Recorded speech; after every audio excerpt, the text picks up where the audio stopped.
Familia, ¿cómo están?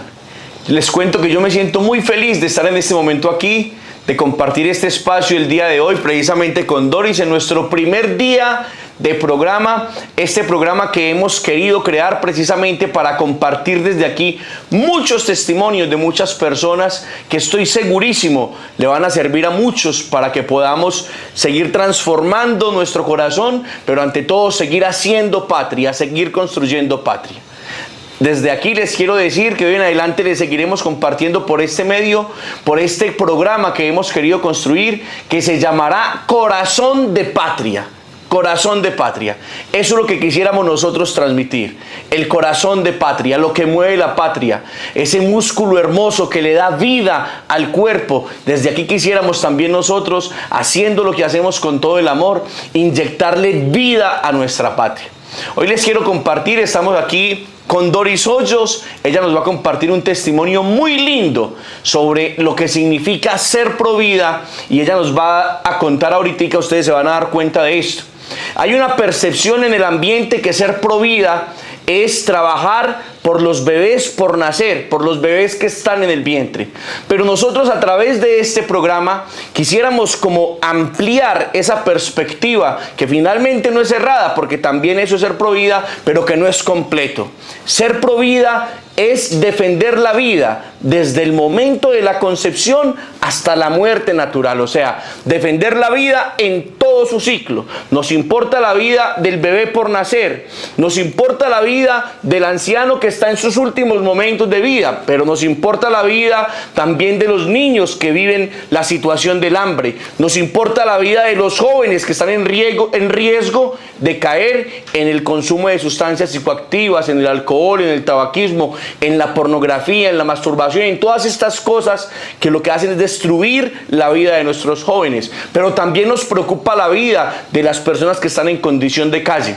Y así les quiero compartir lo que es verdaderamente ser provida por medio de este programa Corazón de Patria. Hoy estamos entonces, como les decía, con Doris. Doris es una persona que personalmente quiero muchísimo, hace parte de nuestra familia y tiene un testimonio hermosísimo, precisamente que vivió en carne propia. Estuvo a punto de ver morir a su padre en manos de las personas que de alguna manera se formaron para cuidar, para salvar algunas vidas. La medicina se hizo para siempre cuidar, para a veces sanar, pero nunca para matar. Entonces, el testimonio de Doris es un testimonio muy impactante y yo quiero que ella misma sea la que nos lo comparta. Doris, ¿cómo está pues? Muy bien, usted, buenas tardes, don Walter. Bueno, Dorisita, yo quisiera que nos compartiera toda esta experiencia que usted ha vivido a lo largo de esta enfermedad de su papá, pues que nos contara la enfermedad de su papá, cuánto tiempo lleva viviéndole, los momentos difíciles que han tenido, en los momentos fuertes que ha estado en clínica, y por este momento particular que fuimos testigos también, que tuvieron que pasar hace tan poco. Claro que sí. Bueno, inicialmente le cuento, mi papá es Hugo Hoyos, lleva 13 años sufriendo de una enfermedad pulmonar que es EPOC.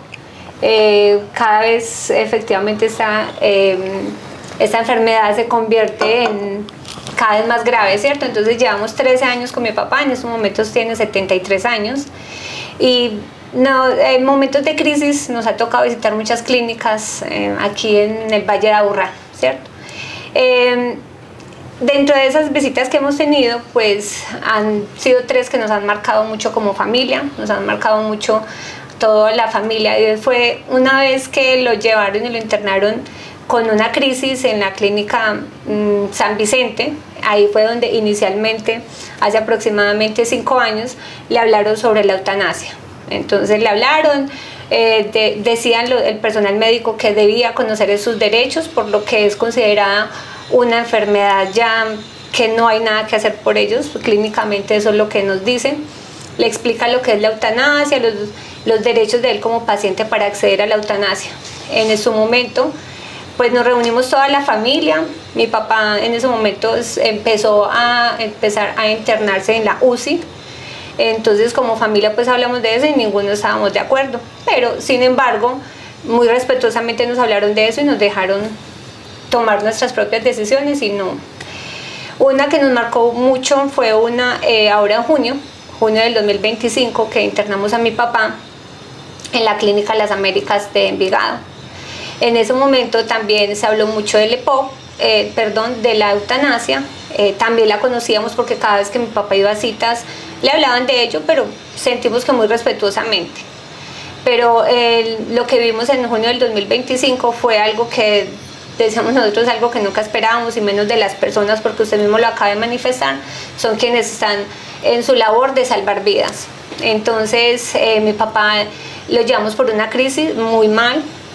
Cuando llegamos a la clínica al siguiente día nos hablaron sobre la eutanasia nuevamente. Para nosotros el término eutanasia pues súper radical es que no. Como familia, sin embargo, nunca nos habíamos sentado a hablar con mi papá bien de eso, ¿cierto? Mis hermanos viven en diferentes lugares del país, y también hay uno que vive fuera del país, entonces pues es algo que teníamos que hablarlo todos. En ese momento que nos hablaron de eso, solamente habíamos 2 hermanas como cuidando a mi papá en el momento que lo ingresamos a la clínica. Cuando al día siguiente, eso fue un viernes a un sábado, yo fui como a la visita a recibirle a mi hermana. Entonces uno del personal médico se acerca a mí y me dice, yo no había alcanzado a ver a mi papá, y lo primero que hizo fue decirme, ¿vienes a ver a Hugo? Yo sí, efectivamente vengo a ver a mi papá. Antes de entrar, si yo pudiera ingresar donde mi papá, me dijo, ustedes deben pensar muy bien en su papá, lo están haciendo sufrir. Y como era el término de eutanasia, lo habíamos escuchado muchos años atrás, pues mi papá en su desespero había momentos en que decía, no, a mí ya no quiero sufrir más, entonces ¿por qué no hacen algo por mí? Pero pues nunca llegábamos como a algo en concreto. Cuando él me dijo, no, pero es que mira, no tienes que pensar en eutanasia, hay una cosa que se llama la distanáusea, pues eso la verdad nunca lo había escuchado. Me llamó la atención y lo escuché.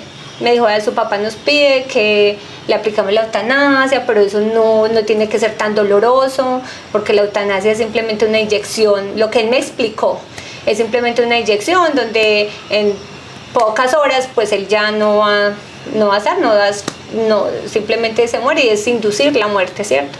Pero existe algo muy bonito, que muere tranquilo, entonces le pintan a uno un camino lleno de rosas, y uno obviamente en esa situación jamás va a querer que su ser querido, bien sea el papá, un hijo, un hermano, sufra. Yo creo que ni siquiera nosotros mismos cuando estamos en esa condición queremos sufrir. Entonces lo que podemos hacer es distanasia, es dejar de hacer. Lo escuché mucho, él me dice, es cierto que él le ha manifestado muchas veces que él se quiere morir. Yo sí, yo vivo con él, pero contándole la historia como se le va a contar a usted o a cualquier amigo, ¿cierto? Entonces me dijo, sí, es que eso es algo muy delicado, eso es algo muy doloroso, ustedes no lo sienten. Entonces nosotros le manifestamos que para nosotros la vida era muy importante, y que nosotros crecimos con la convicción de que el único que nos puede quitar la vida es Dios. En algún momento me dijo, sí, eso pasa mucho acá con su religión, entonces, pero no piensen en ellos, no piensen en ustedes están siendo egoístas. Obviamente entré en llanto, me puse a llorar, no pude entrar donde mi papá, que efectivamente lo había visto muy mal. Cuando salí terminando de hablar con el doctor, yo le dije, pues es algo que yo no puedo tomar la decisión, somos muchos hermanos, a pesar de eso mi mamá aún vive y ella no había llegado a verlo, pues se los voy a manifestar. Cuando yo no fui capaz de entrar donde mi papá porque me sentí muy mal, salí a hacer una videollamada con todos mis hermanos que estaban súper pendientes, qué pasaba la evolución de mi papá, y les comenté. En ese momento yo debí salir de la clínica y no pude esperar a que una de mis hermanas me recibiera a mi papá, entonces ella venía en camino, yo me comuniqué con ella y le dije, bueno, ahí te dejo mi papá, me cuentas. Entonces salí corriendo porque tenía que ir a cumplir una responsabilidad con uno de mis hijos. Cuando yo estaba muy cansada por todo lo que habíamos pasado, el sábado llegué de la clínica, llevé a mi hijo donde tenía que llevarlo y después llegué a descansar. Un momento que yo estaba dormida cuando sonó el teléfono de la casa.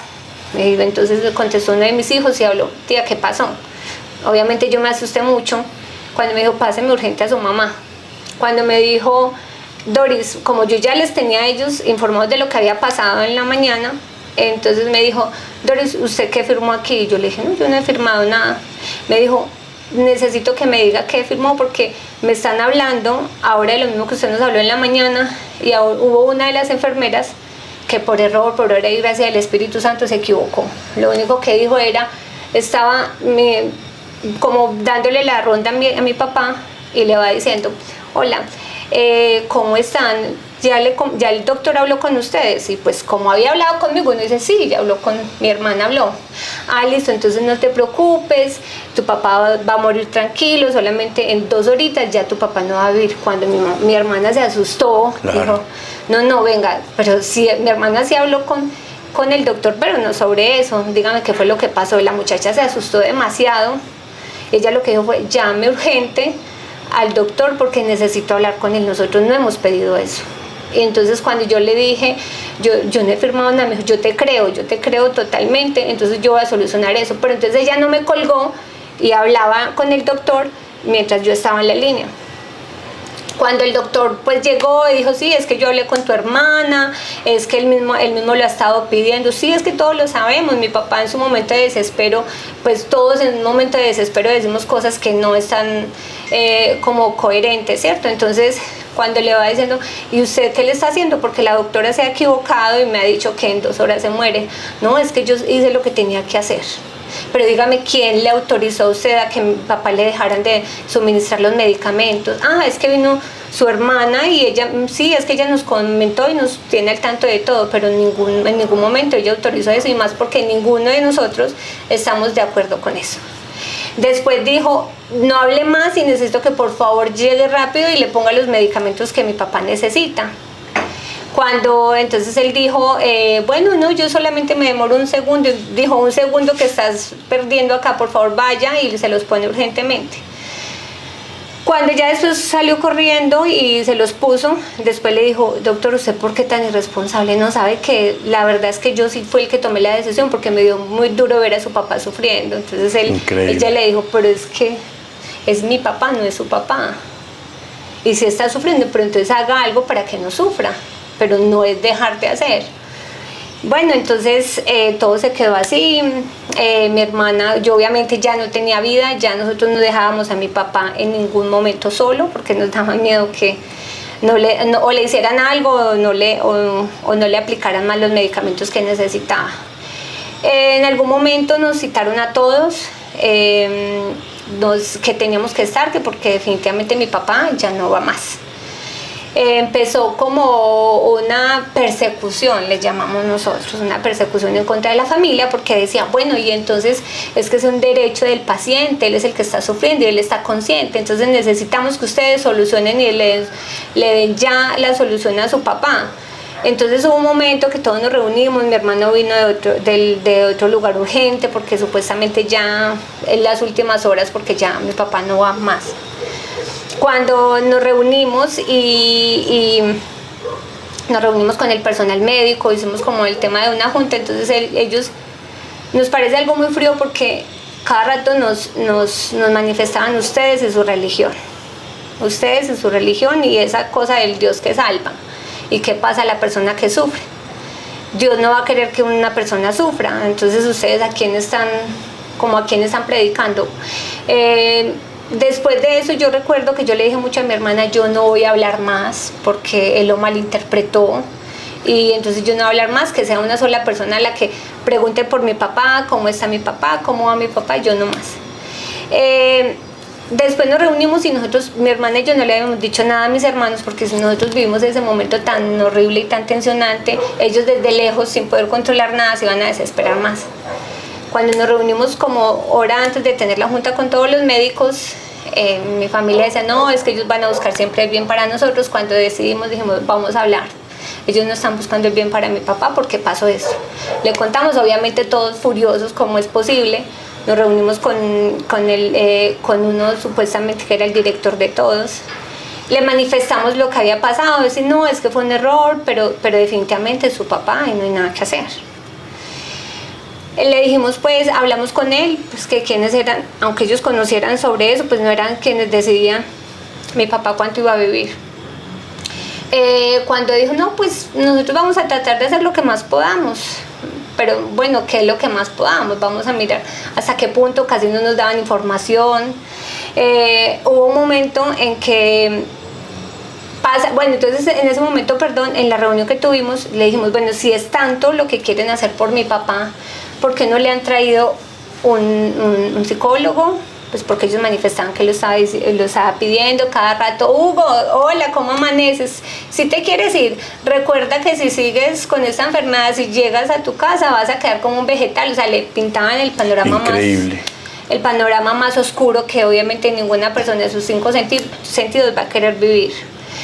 Entonces siempre era como esa coacción, como bueno, nos pides a nosotros, pero necesitamos que nos escribas que quieres morir, que quieres que te hagamos la eutanasia porque estás súper consciente. Entonces hubo un momento en que nosotros le preguntamos a los médicos, ok, si es tanto lo que según ustedes manifiestan que mi papá está consciente, ¿por qué no lo hacen? ¿Cuál es el temor? Es porque realmente mi papá no está tan consciente como ustedes lo dicen. Con un poco de medicamentos, entubado, mi papá era entubado, estaba en la UCI sentado como nosotros estábamos con un tubo acá, ¿quién no se va a desesperar? Y despierto. Despierto. Ni siquiera estaba sedado. Eso es lo que le decimos, ¿por qué no lo sea? No, necesitamos que su papá esté consciente. ¿Y consciente para qué? Para que se dé cuenta que tiene ese tubo y que no va a querer, horrible. Mejor dicho, lo estaban torturando finalmente. Efectivamente. Bueno, entonces nos dijeron, no, tenemos que su papá, cada vez que esté así, pues nos va a demostrar que efectivamente va a poder superar la intubación. Pero pasaron como 12 días de estar allá en la clínica, 12, 15, cuando hubo un momento en que cuando le hablamos que entonces por qué no le hacían todo el tema de los psicólogos, pero lo que le dimos fue como una idea, porque realmente llegó la psicóloga y fue peor. Esos fueron los momentos más terribles para nosotros, porque la psicóloga, incluso toda mi familia entendíamos que un psicólogo es para apoyarte, ve, quieres hacer algo malo, ven y no lo hagas, la vida vale, pero no, la psicóloga llegó a decirle, sí señor, su enfermedad es grave, su enfermedad no tiene cura, y claro, el tema de lo que es la eutanasia, para usted el solo hecho de usar un pañal, eso es considerado algo que no es digno para su vida, entonces puedes tomar la decisión. Si usted siente que su vida hoy no vale porque tienes digamos, alguna mancha en la cara, puedes tomar la decisión. Entonces le citaban así la norma y todo. Entonces, en lugar de que nosotros esperamos que la apoyaran, cuando en ese momento, como mi papá nunca lo dejamos solo, estaba mi hermana, entonces en ese momento mi hermana le dijo, venga, hasta donde yo sé, la psicóloga viene a apoyar, no a terminar de destruir. Dijo, no, es que yo soy psicóloga del paciente, no de la familia. Y el paciente lo que quiere es eso, una vida digna, y él tiene derecho a vivir, a morir dignamente. Entonces, no ayudó. Antes era, bueno, Hugo, usted sabe que tiene que firmar, le leyó todo el consentimiento, mejor dicho. Nosotros éramos estando que mi papá, él le decía, bueno, Hugo, usted ayer había dicho que se quería morir, y hoy, ¿qué está pensando? No, increíble. Y mi papá tenía el celular y era como, escríbanos en el celular qué dijo, porque mi papá sí pedía en el celular, no quiero más, ya, por favor. Claro, angustiadísimo, intubado, despierto, el dolor, la impotencia, claro. Hubo un momento muy fuerte que yo recuerdo que fue que le dijeron a uno de sus hermanos que se iba a casar, que le dijeron que lo hiciera rápido para que alcanzara como ir a casarse y todo el tema, ¿no? Sí, después de que llegó la psicóloga fue algo como, digamos, una muerte a la carta. ¿Cómo quieres morirte, Hugo? ¿Quieres, no, quieres hoy, quieres mañana? Tú dices que vives con tus nietos, ¿quieres que estén tus nietos o que no estén tus nietos? ¿Quieres morirte en la casa o en el hospital? O si quieres lo llevamos a una zona verde, o sea, mejor dicho, la muerte a la carta. Increíble eso. Entonces, él dijo, no, pues ya que me están poniendo a elegir, pues yo quiero que sea después de que mi hijo se case, porque mi hermano se casaba el 25 de julio. Bueno, al menos, pero quién sabe si alcanza hasta ese día. Quién sabe si se alcanza hasta el 25 de julio, y por qué no le dices a él que lo adelante. Claro, es una cosa impresionante donde ellos le hablan también a uno que uno cree que lo están ayudando. Entonces, bueno, hubo un momento que ya mi papá, pues nosotros teníamos mucho miedo que tuviera un bolígrafo a la mano, que tuviera un celular, porque después ellos lo tomaban como un consentimiento real, porque le preguntamos, no, es que cualquiera puede escribir en una servilleta y solamente dice quiero morir dignamente y ya, o sea. Entonces, pues algo que nosotros no entendíamos, porque como nunca indagamos mucho antes de ese momento, nunca indagamos mucho sobre el tema, pues en ese momento fue que nos empezamos a datear. Entonces le va diciendo, no, pues no creo que alcance hasta el 25, pero pues bueno, podemos hacer. Entonces llegaba la enfermera, llegaba el especialista de turno, bueno, todos, era una coacción a decirle, bueno, y entonces usted sabe que si se para de ahí, vas a quedar en pañal, vas a quedar como un vegetal, vas a hacer una carga para todos. Y realmente, dígame, don Walter, ¿quién no se va a querer morir así? No, increíble, claro. Hay un momento de quiebre que es donde se transforma nuevamente todo, ¿no?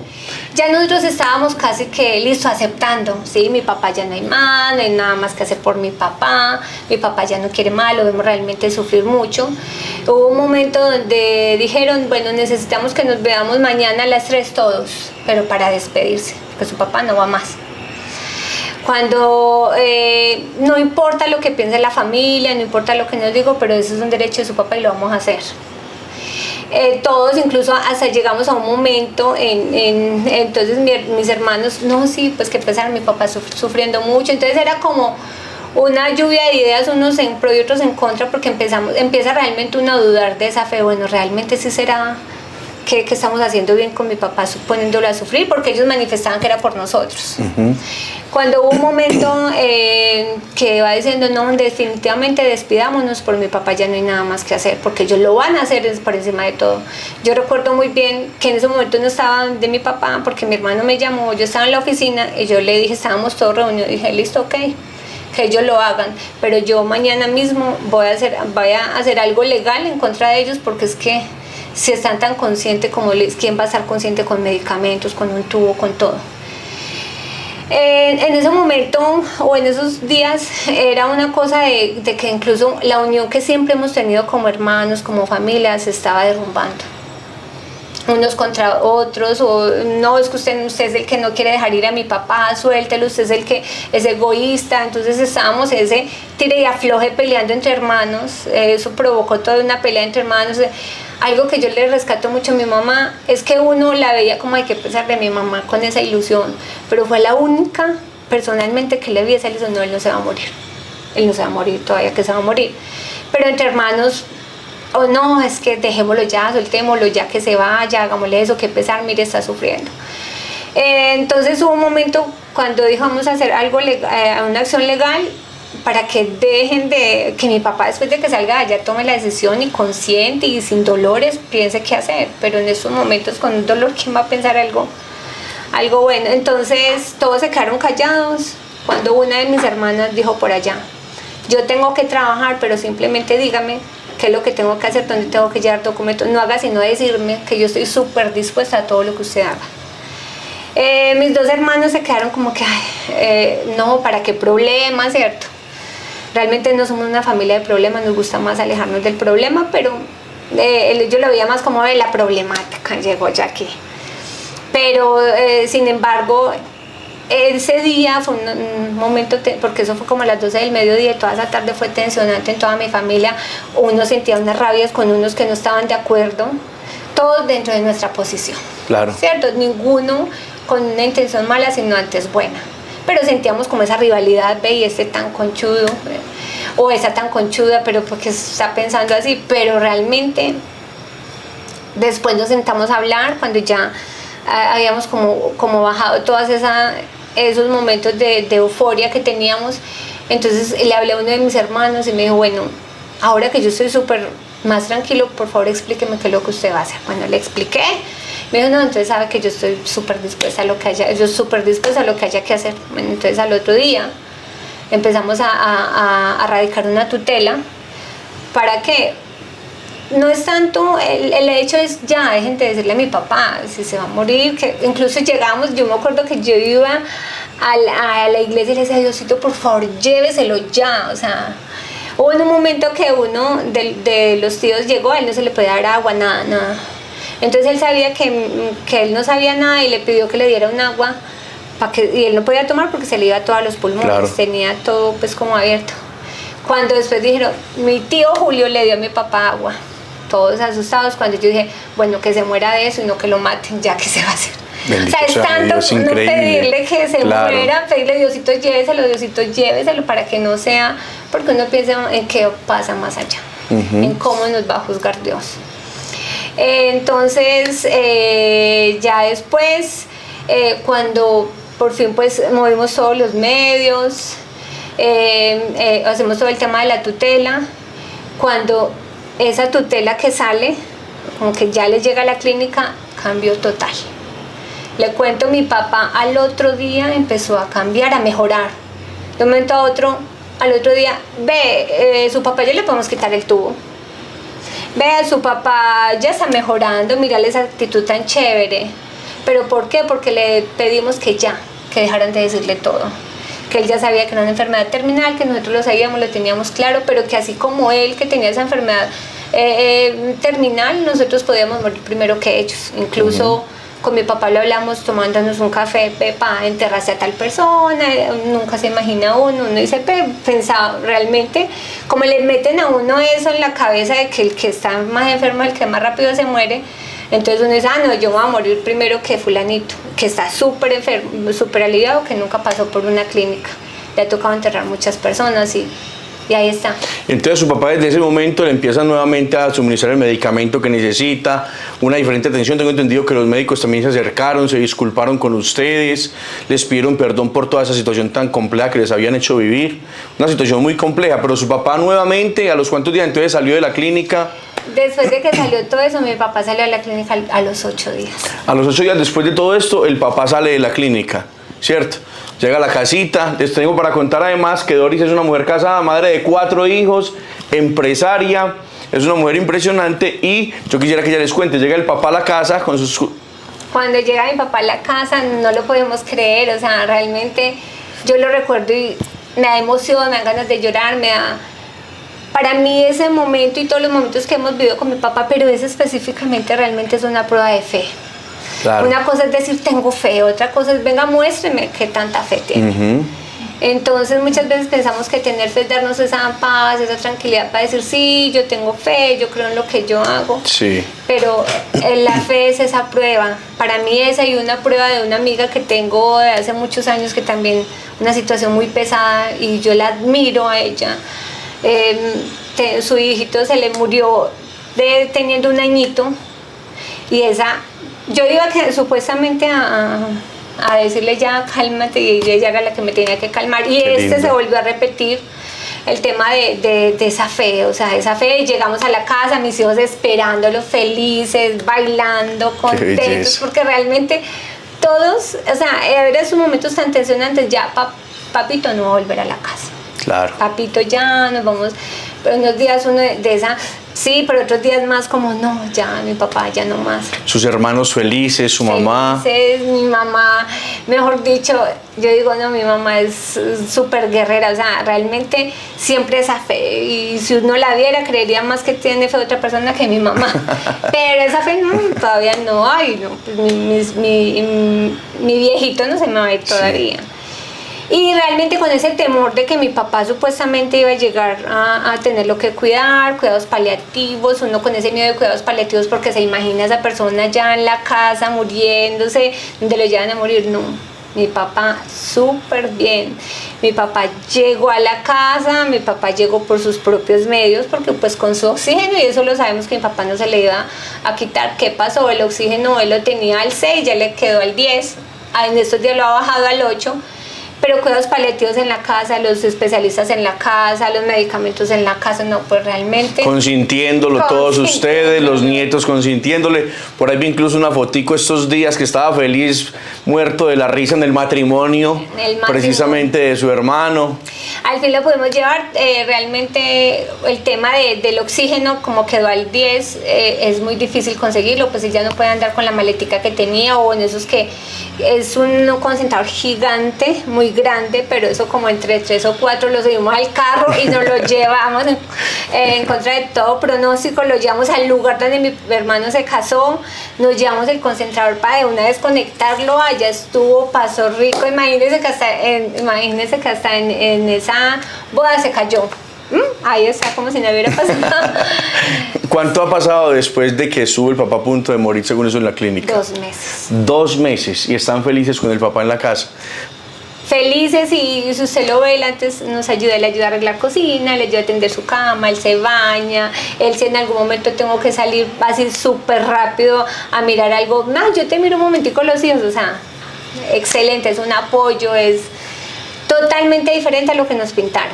Bueno, bendito sea mi Dios. Queríamos finalmente compartir este testimonio con todos ustedes, porque es que la vida siempre tiene que ser la decisión. La vida siempre será la mejor decisión. Y por dura que sea la situación, por duro que sea el momento que nosotros estemos pasando, siempre hay luz. Siempre va a haber una alternativa, y precisamente este testimonio de Doris pues a mí me ha impactado enormemente, me imagino que a todos ustedes también. Qué bueno entonces que también esto sirva de motivación para cada uno de ustedes, y yo que soy un hombre pro vida, que he sido un activista pro vida, que me levanto todos los días a batallar por la vida, me siento muy feliz con este testimonio, con este hombre que a sus años, hoy una vez más, ha podido salvar su vida, se está luchando su vida, y no solamente luchándola, se la está disfrutando, la está viviendo. Me imagino que muchos de ustedes también podrán encontrar en el testimonio de Doris una alegría y una fortaleza también para seguir adelante, porque con seguridad que, si ustedes se imaginan, no debe ser fácil lo que le pasó a Doris y a su familia durante todos estos días. A lo mejor alguno de ustedes esté pasando por una misma situación de estas. Pues uno, tener fe. Saber que Dios está siempre con nosotros, que nunca estamos solos, ni antes, ni hoy, ni estaremos solos jamás. Dios está con nosotros. Es tomar la decisión de acercarnos a Él, y Él está ahí. Y dos, que nunca la muerte sea la opción. Siempre la vida, siempre la vida. El Señor se encarga de recompensarnos. Quisiera entonces despedirme de cada uno de ustedes, pero no sin antes pedirles que nos ayuden también a compartir este testimonio, que si ustedes tienen un testimonio que sea parecido a este también, que nos escriban, que nos cuenten, para nosotros también poder alimentar todo esto, y así como las noticias malas y la eutanasia y toda esta ideología de muerte que ha venido creciendo se propaga tan rápidamente, también nosotros que somos defensores de la vida, que somos pro vida, también mostremos que se puede seguir adelante, y que juntos podemos hacer muchísimo más por esta causa tan linda. Dios los bendiga muchísimo. Pues Doris, a usted, mi hijita, mi Dios le pague con el cielo por acompañarnos este ratico. La verdad que su testimonio nos da un aliento muy grande también para nosotros. Gracias a ustedes por este espacio, y la vida es siempre la mejor decisión. Si hubiéramos aceptado esa decisión de los médicos, que según para ellos mi papá ya no tenía más días de vida, ya vamos para 3 meses donde mi papá no hubiéramos podido disfrutarlo, cómo ríe y cómo comparte con todos nosotros, y especialmente con mis hijos, que también le dan mucha vida. Aunque la medicina fue creada por Dios para salvar vidas, no se nos puede olvidar que la última palabra es de Dios, que los milagros sí existen, y es una prueba de ello. Qué belleza, mi Dios le pague con el cielo, usted por ese ratico también. Dios los bendiga a ustedes, mis hermanos. Entonces estamos aquí conectados, recuerden, en Corazón de Patria. Dios los bendiga.